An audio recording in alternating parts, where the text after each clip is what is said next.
दिल्ली में भाजपा ने प्रचंड जीत हासिल की है और अब जो है वहां तैयारी चल रही है कि आखिरकार दिल्ली का मुख्यमंत्री कौन बनेगा।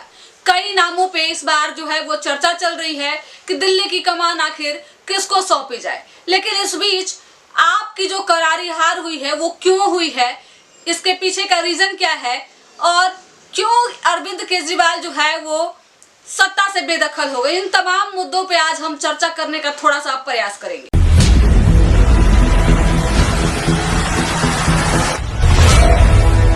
इस बार दिल्ली के चुनाव में कांग्रेस और आप दोनों अलग अलग चुनाव लड़ रहे थे और जो जीत का अंतर है वो उतना ही है जितना कि वोट वहां पे कांग्रेस को मिली है। अब सोचिए कि आप और कांग्रेस अगर एक साथ चुनाव लड़ती तो 27 साल बाद जो बीजेपी का सपना दिल्ली में पूरा हुआ है वो इस बार भी अधूरा रह जाता। लेकिन कहीं ना कहीं दिल्ली में अरविंद केजरीवाल का खेल जो बिगड़ा है उसके पूरे जिम्मेदार इन दिनों राहुल गांधी को बताया जा रहा है। राहुल गांधी अगर चुनाव साथ में लड़ते तो ऐसी स्थिति नहीं देखने को मिलती और एक बार फिर से अरविंद केजरीवाल दिल्ली के मुख्यमंत्री बन पाते। अब देखिए, जैसे ही दिल्ली का चुनाव खत्म हुआ अब सबकी निगाहें इन दिनों बिहार पे है, क्योंकि इसके बाद जो चुनाव होने हैं वो बिहार में होने हैं और राजनीतिक सरगर्मी भी बढ़ी हुई है। पूरे 27 साल बाद भाजपा की जीत अब बिहार में भी खूब उमंग लाई हुई है। जनता में उत्साह देखने को मिल रहा है और क्या ये उत्साह बिहार में भाजपा को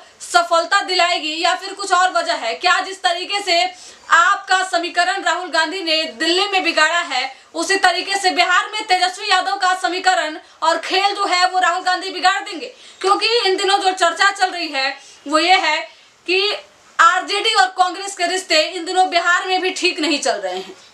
अब देखिए, इसके जीते जागता उदाहरण जो है वो झारखंड का चुनाव है। झारखंड में कांग्रेस जो है वो जेएमएम के साथ चुनाव लड़ी और जीत हासिल की, सत्ता में भागीदारी रही। भले ही कांग्रेस किसी भी स्टेट में अकेले चुनाव ना जीत सके, लेकिन जहां उनकी साझेदारी होती है वहां पे फायदा जरूर होता है। तो अब बिहार में देखना दिलचस्प होगा कि क्या राहुल गांधी जो है वो तेजस्वी यादव की नैया डुबो देते हैं या फिर साथ मिलकर पार लगाते हैं, क्योंकि इस बार जो बिहार में सीटों का समीकरण है उसमें खींचतान देखने को मिल रहा है और राहुल गांधी जो है, बिहार कांग्रेस जो है ये दावा कर रही है कि कम से कम 70 सीटें इस बार यहाँ पे चाहिए। अगर 70 सीटें नहीं मिलती है तो राहुल गांधी जो है वो बिहार में भी अपना अलग रुख देखेंगे। इससे पहले आपने देखा होगा कि राहुल गांधी पटना पहुंचे हुए थे और उस दिन जो है वो नेता प्रतिपक्ष तेजस्वी यादव समेत राजद सुप्रीमो लालू प्रसाद यादव और राजद के कई दिग्गज नेताओं से मुलाकात की।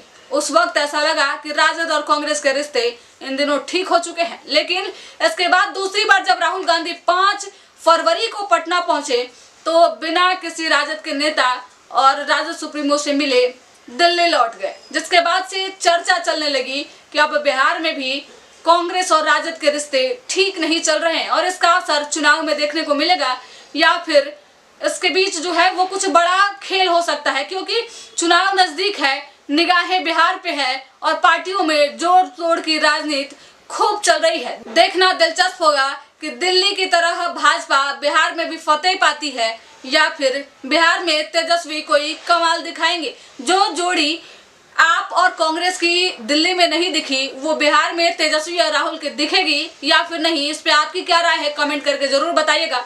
बिहार के तमाम छोटे बड़े खबरों के लिए हमारे यूट्यूब चैनल संक्षिप्त को सब्सक्राइब कर लीजिए, साथ ही फेसबुक पेज को भी फॉलो कीजिएगा। धन्यवाद।